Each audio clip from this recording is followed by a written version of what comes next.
오늘 우리에게 주시는 하나님의 말씀은 신약성경 고린도전서 10장 31절부터 11장 2절까지의 말씀입니다. 고린도전서 10장 31절부터 11장 2절까지의 말씀. 이제 봉독하겠습니다. 하나님의 말씀을 경청하십시오. 그런즉 너희가 먹든지 마시든지 무엇을 하든지 다 하나님의 영광을 위하여 하라. 유다인에게나 헬라인에게나 하나님의 교회에나 거치는 자가 되지 말고 나와 같이 모든 일에 모든 사람을 기쁘게 하여 자신의 유익을 구하지 아니하고 많은 사람의 유익을 구하여 그들로 구원을 받게 하라. 내가 그리스도를 본받는 자가 된 것 같이 너희는 나를 본받는 자가 되라. 너희가 모든 일에 나를 기억하고 또 내가 너희에게 전하여 준 대로 그 전통을 너희가 지킴으로 너희를 칭찬하노라. 아멘. 예수를 흉내내자란 제목으로 하나님의 말씀 선포하겠습니다. 야마모토 이소로쿠라는 세계 2차 대전 당시 일본의 해군 제독이었던 사람이 있습니다. 그는 군인의 훈련에 대하여 다음과 같은 말을 남겼습니다. 행동으로 보여주고 말로 들려주고 해보도록 시키고 칭찬해주지 않으면 사람은 움직이지 않는다. 이 말은 군인의 훈련뿐만 아니라 모든 교육을 관통하는 명언이라고 할 수 있습니다. 전혀 모르는 행동을 가르칠 때는 그것을 어떻게 해야 하는지 보여줘야 합니다. 말로만 설명해서는 깨닫지를 못합니다. 예를 들어 달리기를 말로만 설명한다고 생각해 봅시다. 오른발을 크게 내딛으면서 왼손은 뒤로 당겨치고 다시 왼발은 앞으로 크게 내딛으면서 오른손은 뒤로 당겨치면서 고개는 살짝 뒤로 젖히고 가슴은 크게 펴라. 이렇게 말로만 설명하면 달리기에 대해서 알아들을 수 있을까요? 달리기가 무엇인지 아는 사람이라면 그것을 설령 이해할 수 있을지 모르겠지만 달리기를 한 번도 보지 못한 사람은 이 말만 듣고는 이해할 수 없을 겁니다. 그래서 누군가에게 무언가 행동을 요구하거나 시킬 때는 반드시 그것을 어떻게 하는지 보여줘야 합니다. 그 대표적 사례가 바로 공부입니다. 최근 인기를 끄는 영상 콘텐츠 중 하나는 공부왕 찐천재 홍진경이라는 영상입니다. 이 영상 콘텐츠는 홍진경 씨가 공부를 하는 모습을 다양한 방법으로 보여줍니다. 홍진경 씨가 이 콘텐츠를 하게 된 계기는 매우 단순했습니다. 홍진경 씨에게는 초등학교 5학년인 딸이 있는데 딸의 문제집을 보니까 이건 자기도 풀지 못하겠다라고 생각이 들었습니다. 자기도 풀지 못하는 문제를 공부하라고 자꾸 보채는 건 모범이 되지 않을 것 같아서 엄마도 딸과 같은 선생님에게 과외를 받기 시작했다고 합니다. 그렇게 자녀에게 엄마도 너와 같이 열심히 공부한다는 모습을 보여주고 싶었고 이것이 지금은 하나의 영상 콘텐츠가 되어 큰 인기를 끌고 있습니다. 이런 것이 진짜 가르침입니다. 가르치다라는 라틴어의 뜻은 도체레입니다. 이 단어는 단순히 말로만 가르치는 것이 아니라 보여주다, 시연하다, 리허설하다 하는 뜻이 있습니다. 이 도체레에서 온 영어 단어가 박사 또는 의사를 뜻하는 닥터입니다. 그냥 말로만 가르치는 것이 아니라 보여주는 사람이 진짜 가르치는 사람이라는 말이죠. 가르치는 사람을 뜻하는 한자어는 스승사자입니다. 원래 이 단어는 고대 중국에서 2,500명의 병력을 일컫는 말이었습니다. 2,500명의 병력을 그냥 아무렇게 두면 오합지졸이 됩니다. 이 병력을 이끄는 사람이 필요합니다. 그렇게 점차 사자는 리더를 뜻하는 말이 되었고 마침내 스승이라는 뜻을 갖게 되었습니다. 앞서 군인의 교육에 대해서 말씀드린 것처럼 군인을 키우기 위해서는 보여주지 않으면 안 됩니다. 2,500명의 병력을 이끄는 사람은 군인의 자세를 보여줘야 했습니다. 그래야 교육이 되니까요. 그러므로 동양과 서양을 막론하고 교육의 기본은 본을 보여주기에 있다고 할 수 있습니다. 이것은 신앙의 영역도 마찬가지입니다. 신앙생활은 어떻게 해야 합니까? 보통 교회에 등록한 새신자에게 성도의 신앙생활 방법에 대해서 하나부터 10까지 가르치는 일이란 거의 없습니다. 대부분 눈치껏 어깨 넘어 배우게 됩니다. 이것은 일종의 교회 문화와 관련된 일이기 때문이죠. 대표적으로 식전 기도가 있을 겁니다. 신앙생활을 하는 사람과 하지 않는 사람을 외적으로 가장 확실히 구분할 수 있는 행위가 식전 기도가 아닐까 생각합니다. 그런데 이런 것을 누가 가르쳐서 하는 게 아니죠. 정말 보고 배우는 겁니다. 모태신앙, 부모님을 따라서 신앙생활 하는 사람들은 이런 것을 문화적으로 자연스럽게 체득합니다. 보고 배우는 거죠. 기도의 모습과 방법도 마찬가지입니다. 그러나 처음 교회 다닌 사람들은 이런 문화를 처음 접하고 보기 때문에 당황하곤 합니다. 이런 것은 정말로 말로 가르칠 수 있는 게 아니라 보고 배워야 합니다. 그래서 어떤 사람을 보고 배웠느냐가 신앙의 색깔과 모습을 결정짓습니다. 예를 들어 기도의 방법이 대표적이죠. 통성 기도를 보고 배운 성도는 계속 통성 기도를 합니다. 침묵 기도를 보고 배운 성도는 침묵 기도가 익숙하고 소리내서 하는 기도는 어색해 합니다. 미국에서 청년 집회를 인도해 본 목사님께서 이런 말씀을 하셨습니다.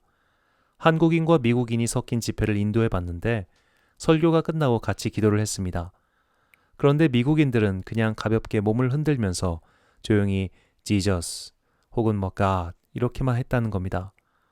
그래서 그 시간이 끝나고 미국인들은 다 보내고 한국인들만 남아서 통성기도를 했다고 합니다.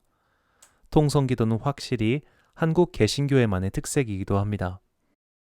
신앙생활에 있어서 보고 배우는 게 중요한 것은 오늘날 우리만의 문제가 아니었습니다. 초대교회 또한 무엇보다 보고 배우는 게 중요했습니다. 초대교회는 처음에는 유대교의 양식을 따라서 모여 행동했습니다. 그래서 예루살렘 초대교회 공동체는 사실상 유대교의 분파 정도로 대중들에게 인식되었습니다. 마치 에스네파와 같이 좀 상이한 신앙 공동체라고 말이죠. 그러나 기독교의 복음이 유다 땅을 넘어 지중해 세계로 뻗어나가면서 유대교의 색채는 옅어지고 기독교만의 특별한 색채를 띠게 되었습니다. 이런 것을 몸소 보여준 사람이 사도 바울이었습니다. 유대인이 아닌 사람들에게 기독교인으로서 어떻게 살아야 하는지를 사도 바울은 하나씩 보여주는 수밖에 없었습니다. 그렇게 하나씩 가르쳐준 교회가 바로 고린도 교회입니다. 사도 바울이 처음 목회한 교회는 안디옥 교회입니다. 안디옥 교회는 사실상 무직자 신세였던 바울이 사역할 수 있도록 자리를 마련해 줬으며 그를 선교사로 파송해준 모 교회 같은 교회입니다. 그런데 오늘날 바울이 안디옥 교회에 보낸 편지는 하나도 남아있지 않습니다. 심지어 그가 안디옥 교회 사람들과 어떤 대화를 나누었는지 그들에게 무엇을 가르쳤는지도 남아있지 않습니다. 이걸 달리 생각한다면 안디옥 교인들에게는 바울이 굳이 무언가를 더 가르치거나 고칠 것이 없었다는 소리이기도 합니다. 그러나 고린도 교회는 그렇지 않았습니다. 사도행전에 드러난 바울의 행적을 살펴보면 바울이 가장 오래 머문 것은 에베소입니다. 바울은 거의 3년 가까이 에베소에 머물면서 회당에서 강론하고 사람들을 가르쳤습니다. 바울이 예루살렘으로 떠나기 전 마지막으로 이별의 인사를 나눈 사람들도 에베소 교회의 장로들입니다. 바울은 안디옥 교회를 들러서 장별 인사를 하지 않았습니다. 그만큼 에베소 교회는 그에게 특별한 교회였습니다. 이 에베소 교회 다음으로 많은 시간을 보낸 교회가 고린도 교회입니다. 바울은 고린도 교회에서 1년 반을 지냈습니다. 그리고 유명한 동역자인 아굴라와 브리스길라 부부를 만납니다. 그렇게 함께 1년 반을 지냈습니다. 그러나 고린도 교회 사람들은 안디옥 교회 사람들과도 에베소 교회 사람들과도 달랐습니다. 바울이 그들과 함께 있을 때는 그나마 잠잠했지만 바울이 떠나자마자 교회에 혼란이 찾아왔습니다. 그래서 바울은 아주 예외적으로 고린도 교회에만 3번의 편지를 썼고 에베소에 머물면서도 고린도 교회에 따로 방문을 해야 할 정도였습니다. 어떻게 신앙생활을 해야 하는지 전혀 모르고 또 자기들의 경험과 뜻을 주장하며 이렇게 해야 한다, 저렇게 해야 한다 말하며 갑론을박을 벌이고 있던 고린도 교회 사람들에게 바울은 딱 잘라서 이렇게 말합니다. 고린도전서 4장 16절입니다. 그러므로 내가 너희에게 권하노니 너희는 나를 본받는 자가 되라. 아멘. 여기서 본받는 자라고 번역한 헬라어 미테테스는 흉내내다, 모방하다란 뜻입니다. 즉 바울은 나처럼 살아라, 나처럼 행동해라라고 교인들에게 말한 것이죠. 그렇다면 구체적으로 바울의 어떤 면을 흉내내고 모방하라라고 한 것일까요? 학자들은 바울의 삶을 추정컨대 아마 결혼을 했을 것이고 사별을 했으리라 짐작합니다. 왜냐하면 당시 유대 사회에서 결혼하지 않은 사람은 성인으로 취급받지 못했고 공적 지위도 얻지 못했습니다. 바울이 유다 공의회의 회원으로서 활동한 것으로 보아 그는 결혼을 했을 것이고 사별 이후 재혼을 하지 않았을 것이라 추정하는 겁니다. 바울은 로마의 시민권자였으며 태어나면서부터 시민권자였다고 하니 아마 부친이나 그 이전 세대부터 로마의 시민권을 획득한 것으로 볼 수 있습니다. 로마의 시민권은 아무나 얻을 수 있는 게 아니었습니다. 단순히 돈으로 살 수 있는 것도 아니었습니다. 바울이 태어나기 100년 전만 해도 이탈리아 반도에서 전쟁이 일어났는데 그게 시민권 획득과 관계된 전쟁이었습니다. 로마 사람들은 이탈리아 반도의 사람들을 대놓고 무시했고 그들에게 시민권을 확대하는 것을 반대했습니다. 그래서 일어난 전쟁이 동맹시 전쟁입니다. 결국 이 전쟁으로 로마 시민권이 로마시 안에 거주하는 사람들 뿐만 아니라 이탈리아 반도의 여러 도시까지 확대된 것이죠. 로마의 시민권, 그것도 투표권이 있는 시민권은 아무나 얻을 수 있는 게 아니었습니다. 바울은 로마 제국 내에서도 나름 입지를 구축할 수 있는 조건을 이렇게 가지고 있었습니다. 그러나 아마도 그의 부친은 여기서 만족하지 않았고 그의 아들, 그러니까 그때는 사울이죠. 그 사울이 유대 사회에서도 주류에 속하길 바랬던 것 같습니다. 그래서 사울은 그 당시 가장 유명한 학자인 가말리알의 문화로 들어가 수학합니다. 아마도 사울의 부친은 사울이 유대인 공동체와 로마인 공동체 모두에게 받아들여지는 큰 리더가 되길 바랬던 것 같습니다. 그러나 바울은 예수님을 만난 후 이 모든 것을 값어치 없게 여기고 주님을 위하여 모든 것을 버리고 살았습니다. 이후 고생도 말도 못하게 했고 죽을 위기도 여러 차례 넘겼습니다. 바울의 생애와 그가 어떤 길을 걸어왔는지 고린도 교회 사람들은 너무나 잘 알고 있었습니다.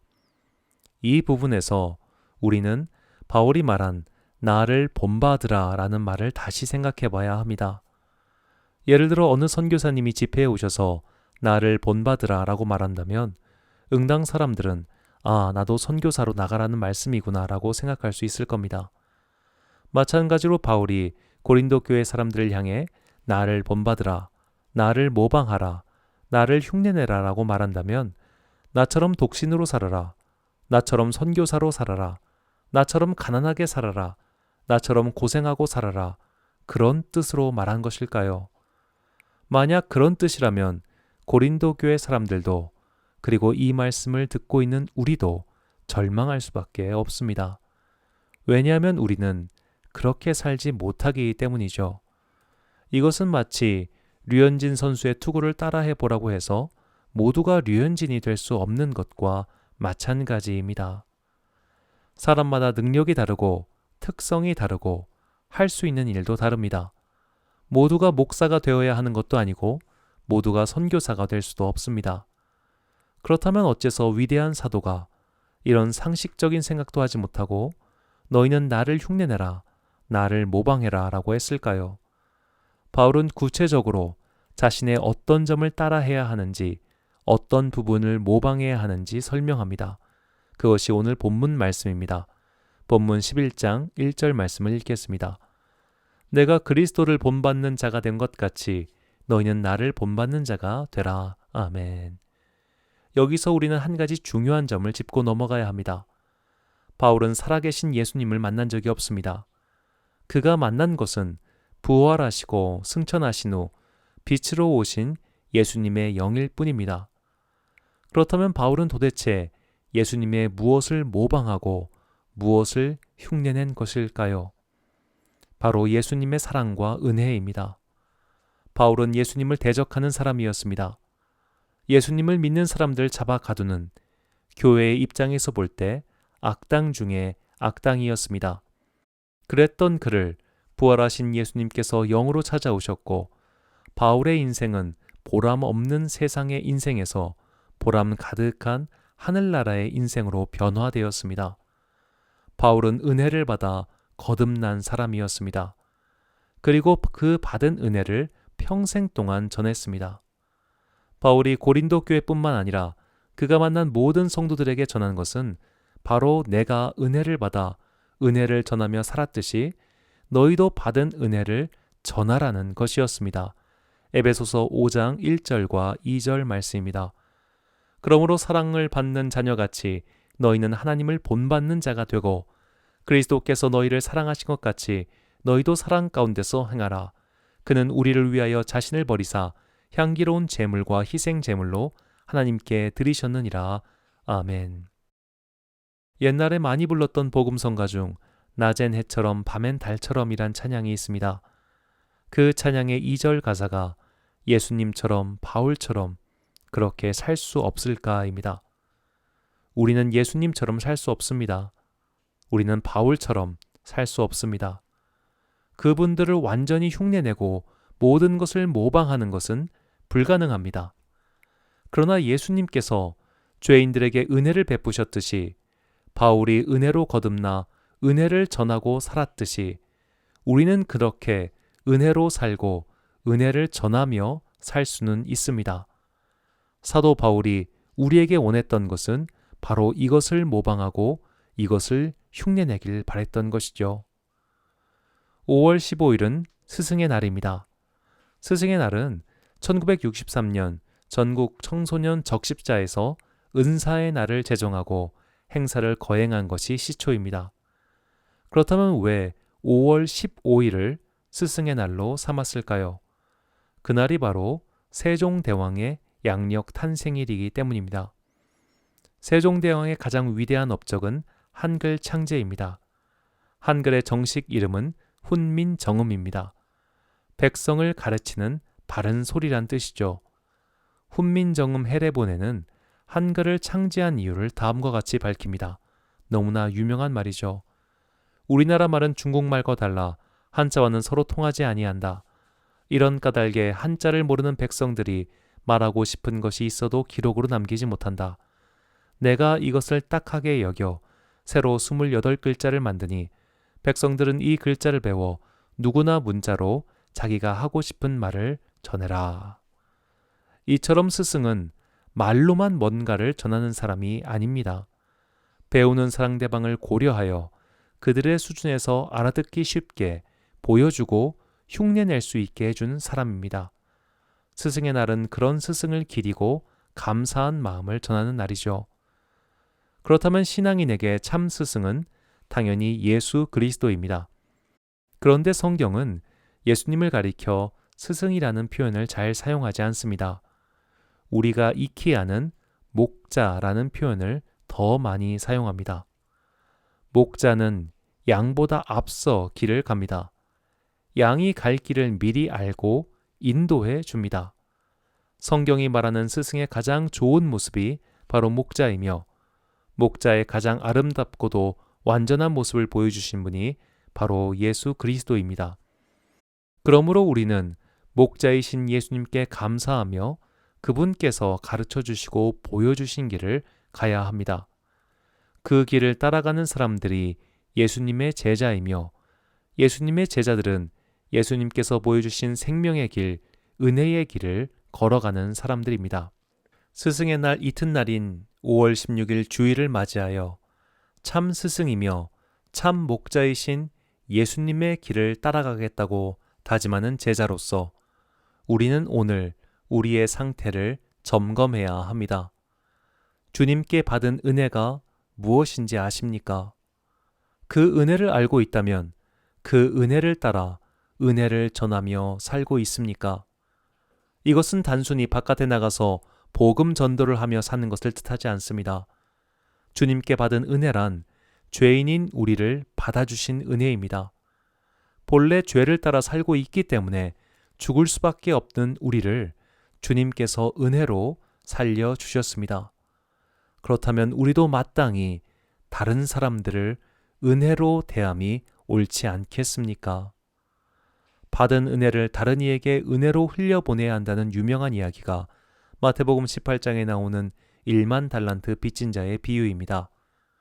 1만 달란트 빚진 자가 도저히 빚을 갚을 수 없어 파산에 이르자 주인은 그 빚을 무상으로 갚아줍니다. 그렇게 큰 은혜를 받자마자 그는 100데나리온 빚진 사람을 고소하여 옥에 가둬버립니다. 1만 달란트와 100데나리온은 비교가 불가능한 금액입니다. 그렇게 큰 은혜를 받았으면 응당 받은 은혜를 흘려보내며 살아야 하는데 그렇지 못함을 예수님께서 지적하신 겁니다. 이 이야기를 들려주시며 예수님께서는 마지막에 이렇게 말씀하십니다. 마태복음 18장 35절입니다. 너희가 각각 마음으로부터 형제를 용서하지 아니하면 나의 하늘 아버지께서도 너희에게 이와 같이 하시리라. 아멘. 여기서 용서하다라고 번역한 헬라어는 아피에미입니다. 이 단어의 뜻은 보내다, 떠나다, 내버려두다입니다. 성경이 말하는 용서는 상대방의 변화가 아닙니다. 세상이 말하는 용서는 상대방의 사과를 먼저 요구합니다. 진실한 사과를 해야 비로소 용서가 성립한다고 말합니다. 그러나 성경이 말하는 용서는 그렇지 않습니다. 내가 받은 은혜가 크기 때문에 그냥 놓아주는 겁니다. 그냥 떠나보내는 겁니다. 상대의 진실된 사과나 행동의 변화를 요구하는 것이 아니라 그냥 놓아주는 겁니다. 이것이 예수님의 용서와 은혜입니다. 우리가 은혜 받을 만하니 은혜를 주신 것이 아닙니다. 우리가 하나님의 자녀가 될 만하니 자녀로 삼아주신 게 아닙니다. 우리의 예배가 받으실 만하니 받아주신 게 아닙니다. 그냥 그 부분을 제쳐두고 그 부분을 놓아주고 우리를 먼저 받아주신 겁니다. 바울은 이 진리를 깨닫고 너무나 감격하여 다음과 같이 주님의 은혜를 가르쳤습니다. 로마서 5장 8절입니다. 우리가 아직 죄인 되었을 때에 그리스도께서 우리를 위하여 죽으심으로 하나님께서 우리에 대한 자기의 사랑을 확증하셨느니라. 아멘. 우리는 스승의 날을 지나며 우리가 신앙의 측면에서 진정 본받아야 할 것이 무엇인지 깨달아야 합니다. 주님께서는 나의 죄에도 불구하고 나를 놓아주셨습니다. 나의 죄에도 불구하고 나를 받아주셨습니다. 나의 죄는 떼어두고 그냥 나를 안아주셨습니다. 그렇다면 나도 그분의 크신 은혜에 미치지 못하더라도 그 은혜의 일부만이라도 배워야 하지 않겠습니까? 진정 그리스도인다운 삶이란 거룩하고 성결하고 흠이 없는 삶을 말하지 않습니다. 그것은 그저 세상 사람들도 다 할 수 있는 겁니다. 도덕적으로 볼 때 그리스도인보다 훨씬 깨끗하게 사는 사람들은 부지기수입니다. 그리스도인다운 삶이란 은혜를 전하는 삶입니다. 나에게 죄를 지은 자를 놓아주는 삶입니다. 그의 죄를 내 안에서 떠나보내는 삶입니다. 그가 나에게 진실된 사과를 했기 때문에 놓아주는 게 아니라 그냥 놓아주는 겁니다. 그런데 이게 내 의지로 되는 것이 결코 아니죠. 부모에게 받은 상처가 많은 사람들은 그 상처를 준 부모가 죽은 뒤에도 계속 간직하고 있습니다. 모든 마음의 상처가 그렇습니다. 받은 상처는 쉬이 사라지지 않습니다. 상처 준 사람이 지금 내 앞에 존재하지도 않지만 그 상처 때문에 괴로워합니다. 그러다가 삶의 어느 순간 나에게 상처 준 사람이 멀쩡히 내 앞에 나타나면 격렬한 고통이 임합니다. 사과를 받아내야 속이 풀립니다. 심지어 저 사람이 망해야 속이 풀립니다. 떠나보내지 못했기 때문에 여전히 괴로운 겁니다. 그 상처를 떠나보내는 유일한 방법은 더 큰 사랑, 더 큰 은혜를 받을 때입니다. 1만 달란트를 탕감받아야 100데나리온을 너그러이 용서할 수 있는 겁니다. 성경은 이런 용서의 사람, 원한을 떠나보낸 사람의 이야기를 전해줍니다. 바로 요셉이죠. 요셉이 형제를 용서했기 때문에 하나님께서 복을 주시고 회복시켜 주신 것이 아닙니다. 그의 인생이 회복되었기 때문에 형제들의 일을 잊고 떠나보낼 수 있었습니다. 그가 받은 은혜가 너무나 컸기 때문에 모든 일 뒤에 역사하신 하나님의 섭리를 깨닫고 그가 당한 일들을 용서할 수 있었습니다. 창세기 45장 5절 말씀입니다. 당신들이 나를 이곳에 팔았다고 해서 근심하지 마소서, 한탄하지 마소서. 하나님이 생명을 구원하시려고 나를 당신들보다 먼저 보내셨나이다. 아멘. 깊은 원한에 신음해본 사람은, 당한 상처 때문에 지금도 밤마다 괴로워 본 사람은 이게 얼마나 어려운 일인지 알고 있습니다. 육체의 상처는 시간과 함께 아물어가지만 이상하게도 마음의 상처는 세월과 함께 깊어질 때가 더 많습니다. 마음의 상처, 영혼의 상처를 치유하는 방법은 가해자의 사과가 아닙니다. 가해자가 망하는 것도 아닙니다. 하나님의 은혜가 그 상처를 덮어줄 때 가능합니다. 그리스도의 넘치는 은혜를 깨닫고 경험할 때 비로소 우리는 우리에게 죄 지은 자를 용서할 수 있습니다.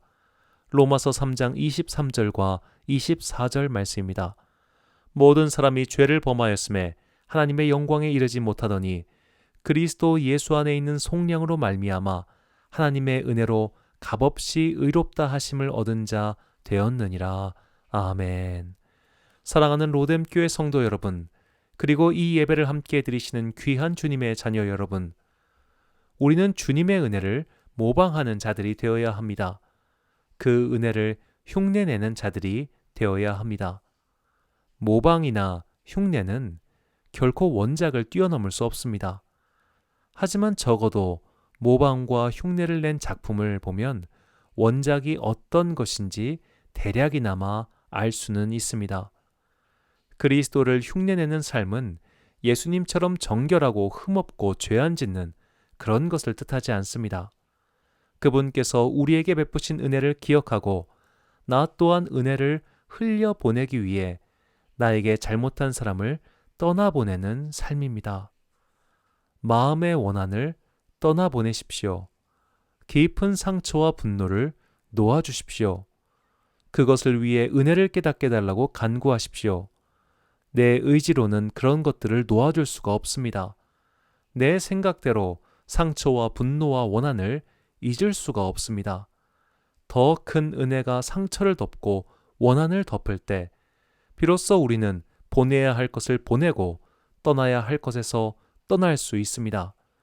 그것이 그리스도를 모방하는 삶, 그리스도를 흉내내는 삶입니다. 우리가 본받아야 할 신앙의 원형이 바로 이것입니다. 주님의 마음, 바로 그 은혜와 사랑의 마음을 본받아 마침내 떠나보내야 할 것, 잊어버려야 할 것을 잊어버리는 더 큰 은혜의 성도가 되시길 주님의 이름으로 축원합니다. 기도하겠습니다. 사랑과 은혜의 아버지 하나님, 하나님께서는 우리가 잘나고 특별하고 죄가 없어서 구원해 주신 것이 아닙니다. 남들보다 정결하고 거룩해서 택해 주신 것도 아닙니다. 우리는 본질상 죄의 자녀였습니다. 진노를 받아 죽어야 했습니다. 벌을 받아야 마땅했습니다. 그러나 주님께서 한량없는 사랑과 은혜로 천국의 자녀로 삼아 주셨습니다. 그 은혜를 더욱 깊이 깨닫고 체험하길 원합니다. 그래야만 잊을 수 있습니다. 그래야만 떠나보낼 수 있습니다. 그래야만 원한과 분노와 죄에 사로잡힌 인생에서 벗어날 수 있습니다. 이 시간 주님의 마음을 본받아 살고자 하오니 우리에게 살아있는 주님의 은혜를 풍성히 내려주옵소서. 주님을 본받아 원한을 잊고 은혜로 살았던 바울처럼 우리도 큰 은혜를 잊지 말고 원한은 떠나보내는 예수님을 흉내내는 제자가 되게 하옵소서. 이 모든 말씀 우리의 모범이시며 참 스승이신 예수 그리스도의 이름으로 기도드립니다. 아멘.